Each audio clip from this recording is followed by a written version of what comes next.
кейбір бауырларымыздың басқа дін өкілдеріне қарым-қатынасы, мәмілесі өте қатты, және де оларды мүлдем былайша айтқан кезде адам құрлы санамайтындай бір көзқараста екендігін байқап жатамыз. Мұсылман еместерді былай қойғанның өзінде біздің дәстүрлі ханафи мәзһабының өкілдеріне де, матуриди немесе жаңағы ашғари ақида сенім мәзһабының өкілдеріне де сондай бір жау көзқараста екендігін жасыратын жоқ. Бәріміз куә, соны көріп біліп жатырмыз.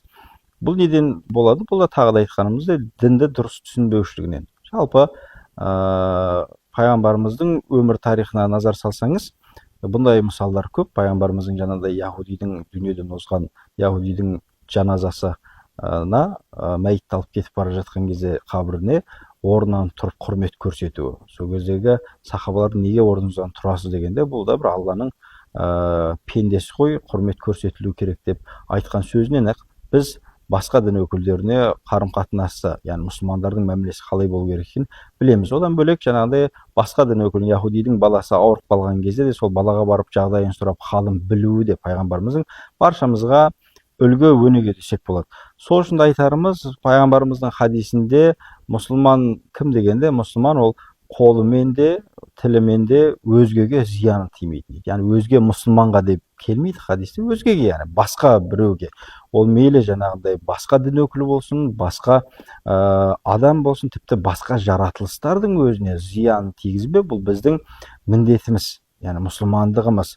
Қарап отырсаңыз, өкінішке қарай бұндай хадистер бар бола тұра бүгінгі күні әрбір жерде жарылыс жасап, ол мейлі мұсылман болсын, мұсылман болмасын, оның ішінде қаншама мұсылмандардың да кәдімгідей өліп кеткендер бар. Ал енді бір адамды нақақтан нақақ өлтіру, ол бүкіл адамзатты өлтіргенмен бірдей екендігін де біз аяттардан, хадистерден анық білеміз.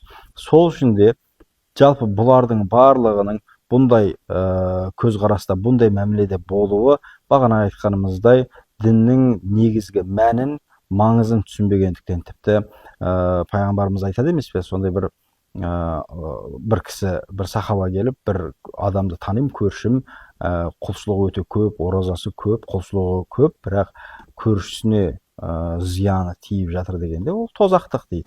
Ал енді бір көршімді білем, оның айтарлықтай соншалықты көп ұстаған оразасын білмейміз, көп құлшылық нәпіл ғибадаттарын білмейміз, бірақ көршімен өте жақсы мәміледе дегенде, ол жұмақтық дейді. Бұның барлығынан біз жалпы ислам дінінің мейірімділік дін екендігін, яғни бүкіл айналадағыларға махаббатпен қарау керектігін түсінеміз. Енді олардың айтатын уәжі Құрандағы яһудилер мен христиандарды дос тұтпаңдар деген аятты алып алады. Бұның да сол аятқа терең түсінбегендігі үшін бұндай қадамға барады. Бұл жерде тәпсіршілеріміз болсын, басқа тура сол Құранның өзінде де айтады. Мәселен, сендерді елдерінен, аймақтарынан қуып шықпаған дармен мәмілелерің әділетті болсын, көркем болсын дейді.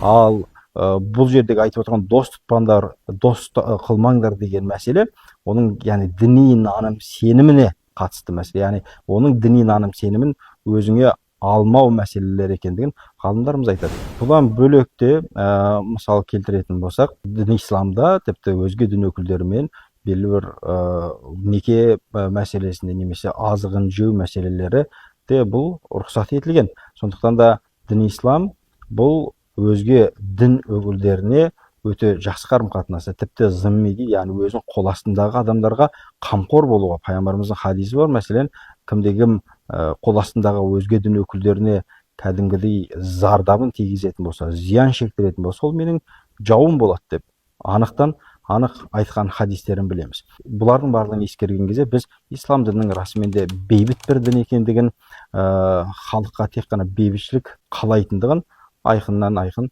көреміз.